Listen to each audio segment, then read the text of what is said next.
بسم الله الحمد لله والصلاة والسلام على رسول الله صلى الله عليه وسلم. السلام عليكم ورحمة الله وبركاته. الحمد لله إله با جل وعلا محض إسكالي محض أو لن سدقود لنتهي إله جل وعلا أي إسكالي.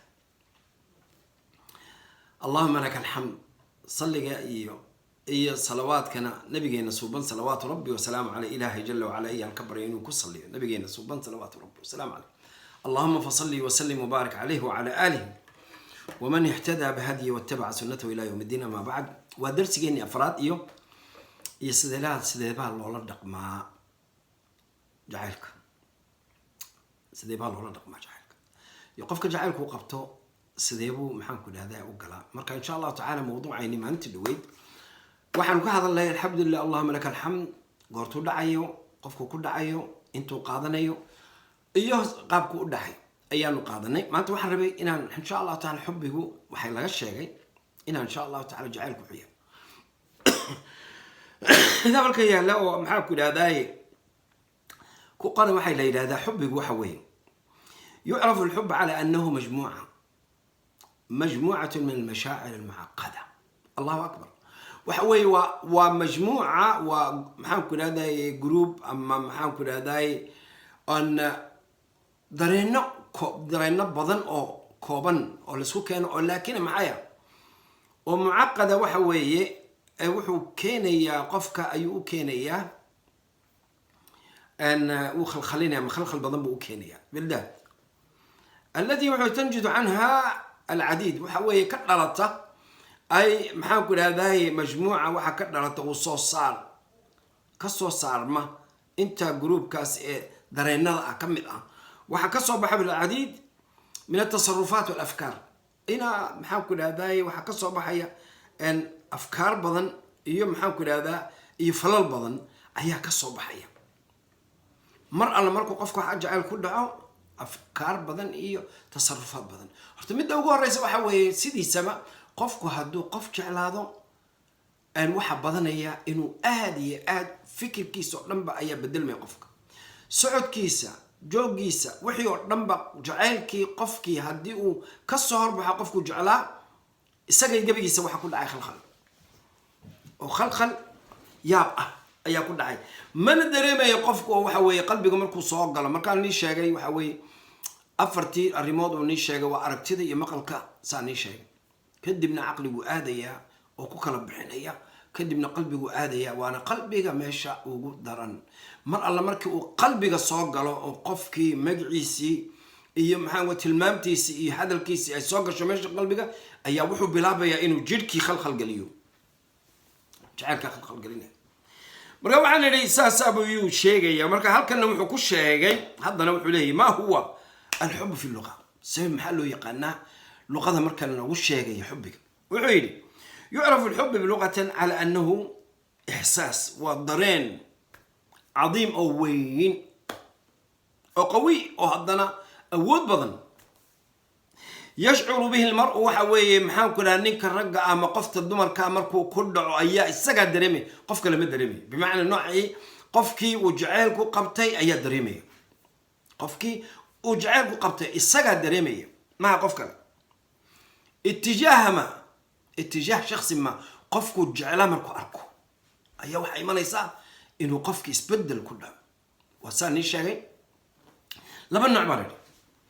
أيام محاكل هذا يدي شيء وحنري مد واحد يسوق على دونا لبض النوع محاكل هذا أن يعني نوع ما عبارة شديدة يوم محاكل هذا أخلص كي أنت يا لبض الرماد بالوك القيبي جعلك وحنو قلبي وحوي جعلك لبتها إيمانية مركل الإسقور سذا كذب وحنا جعلكنا وحقوق بهاي هاي لهانشوا واحد هذا يقول هذا جعلوا وحنا هذا يقول هاي هذا جعلته ولا جاهز قادي قرتين قطبه لأنه وحي ملهد أديكو كوجما قرنوا أديكو ملهد قاري بنا كاس كي لا تتلعبون جعله قاري كاس ما نقول بعد كيس قاري ولا لك حيسنا ولا لا صعد ما دعي كرتو لكن هدي هذا يقول هذا وقاري يجي وانجعلها هاي وقوري يجي وانجعلها هاي وحاس يجي وانجعلها وعلمها يجي وانجعلها فهمني تاسع ماركا لالينيسا ماركا دمشق جرتا waxa way hadda marka waxaan niri labadaasi waxa way wuxuu ku ridaya qofka bani aadanka khalkhal maxaa ka mid ah waxyaalada uu qofka bani aadanka mar alla markii uu qofkii arko horta midda ugu horeysa waxa weeye farax baa soo galay maqalkiisa xataa marka loo sheegayo xataa hadduuna arkin oon loo sheegayo farax baa soo galay hayadaasoo ku celcelinaya wuxuu rabaa inuu sii ogaado waxa kale waxa soo socda waxa wanaagsan ee kale midda meesha ku jirtaana la soco haddii waxyaalada aan idhi symptomska ka mid taho waxa weeye dareenada maxaan ku dhahday marka uu qofku jeclaado waana gali doonaa insha allahu tacaala marka guurka ka dhabta ah iyo kan kale waxay ku kala duwan yihiin kani waxa weeye waqti buu ku haynayaa haddii aad adigu lahaan weydid oo hadhow tole aanad la joogi weydid waxa weeye wuu kaa hoos baxay farahaaga uu ka baxay ama kan kale waxa weeye jaceylkiisa hadduu ku qabto adaa iskale adigana ku joogaya inta aad joogtaanna maadaama aad jeceshiin ma kala tegaysaan allahu akbar maadaama aad jeceshiin ma kala tegaysaan waa nin sheegay darajada ugu sarreysa waxa weeye waa uu u dhimanaya qofka darajada hooseysana kama tegayo qofku jecelay maantada alxamdulilah inaga oo soomaali ah oo alxamdulilah reero badan waalidadeenu isku soo jeclaadeen isla joogeen kuma camal fali jirin jacaylka way qaban jireen iskuma sheegi jirin waxyaalo badan ay qaban jireen oo jacaylka muujinaysa ayaa jira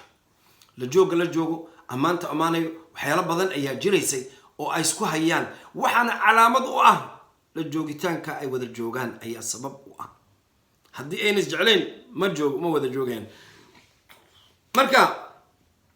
kasoo qaadna waxaan idhi marka ugu horeysa uu ku dhaco qofkaas khalkhal buu gelinaya khalkhaladana waa diin shalay nii sheegay waxaa nii sheegay gabadha wiilkana saas oo kale masalan cala sabiil almithaal waxaan idhi maxaa goortuu ku dhacaya qofka allahuma laka alxamd wuxuu ku dhacaa haddii uu maxaan ku dhahda meel iska wada kulmaan masalan cala sabiil almithaal gabadhan idin soo qaaday waxaan idhi gabadhu haddii uu nin dukaan ka shaqeeya ama dukaan leh hadday jeclaato dukaankaasi mar walba ay ku noqnoqonin inay aragtay rabtaa inay maqashay rabtaa hadalkiisa inay la hadashay rabtaa laakiin marka qaar xataa marka qaar waxaa dhacda in qofkii waa jeceshahay hadalku kama soo baxayo indhuhu si fiican ma qabanayo indhaha markuu kasii jeesto way maxaan ku dhahda way ku qabani wiilkuna saas leeg waxa laga yaabaa cala sabiil almithaal in gabadhii oo ku dhacday waa adigii 4 marxaladood soo maray kadibna mar alla markuu arko ayaa waxa ku dhacaysa la leeyahay waa imanayaan dadkii baa la hadlaya ay wax ka iibsanayay walaal waxaad ii soo qabataa maxaan ku dhahdaa saabuuntaas wuxuu la soo cararayaa maxaan ku dhahdaa dhalo maxaan ku dhahdaa khal ah ama wuxuu la soo carar markaas la leeyahay war walaalow kan ku maan diranay waxaan ku diranay maxaan ku dhahdaa saabuunta halka taal ma saabuunta raalli ahaanshadaas ay badanaysa maxaa dhacay qalbiga ilaahay jalla wa ala wuxuu ka dhigay ilaahay quraanka lagu sheegay ma ja'ala Allahu wa ilaahay qof ugama yeelin laba qalbi gudihiisa ilaahay ma yeelin hal qalbi weeye halka qalbi hadduu dhinac u jeedo dhinaciisa u jeeda ma marka qaarkood qalbiga xataa bidaat isagoo hadduu jacayl ku jiro uu qofka jacayl ku dhaco waxaa ka mid ah in gabadhii ama wiilkii caqligiisu waa fadhiyaa waa nala joogaa haddana laakiin fikirkiisa hamigiisa waana calaamooyinka ka mid ah inuu qof midda labaadna waxaa ka mid ah calaamooyinka oo ah wuxuu geliyaa qofka bani aadanka hadduu qalbigiisa uu jacayl galo wuxuu geliyaa laba arrimood aad iyo aad u muhiimsan nabigeena suuban salawaatu rabbi wasalaamu calayhi min saxaabiya u yimi wuxuu yidhi yaa rasuulallah rasuul ilaahay mata saaca qiyaamuhu goormuu dhacaya markaasuu nabigu calayhi salaatu salaam wuxuu ku yidhi maada acdadta laha maxaad u diyaarisay markaasuu wuxuu waxaan u diyaaray buu yidhi xub allah xub rasuul ilaahay jacaylkiisa jacaylka nabiga calayhi salaatu salaam muxuu ugu jawaabay salawaatu rabbi wasalaamu calayhi almar'u maca man axabba buu yidhi qofku ninka ragga ama qofta dumarka qof waxay jeclaato ayay maxaan ku maceeda tahay maxaa ku soo hadhay halka waxaa nooga cad in bani aadanka sidiisaba hadduu wax jeclaado wixii horta midda ugu horeysa waxa weeye wuu jeclaanayaa wuu maqlayaa hadalkiisa qofku hadduu qof jeclaado hadalkiisuu maqlayaa ma dhaafay dhegihiisaas iyo indhihiisaas oo u furan haddii uu amrana uu adeecayaayo wuxuu adeecaya marka saas darteed qofkaasi marba hadduu ilaahay jecel yahay ilaahay amarkiisuu qaadanaya nabigiisa salawaatu rabbi wasalaamu calayh ayuu qaadanaya hadalku ku yidhi salawaatu rabbi wasalaamu calayh jacaylkaasaa wuxuu keenayaa inuu qofkii inuu maxaan ku dhahdaay u adeego u jeclaado wax u qabto uu naftiisa u huro ayuu siinaya marka saas darteed midda meesha ku jirta waxa weeye maanta labadii qof tan waa tan khalqa gelinaya tan kale ee guurkana ee uu iska dhahaanayo qofku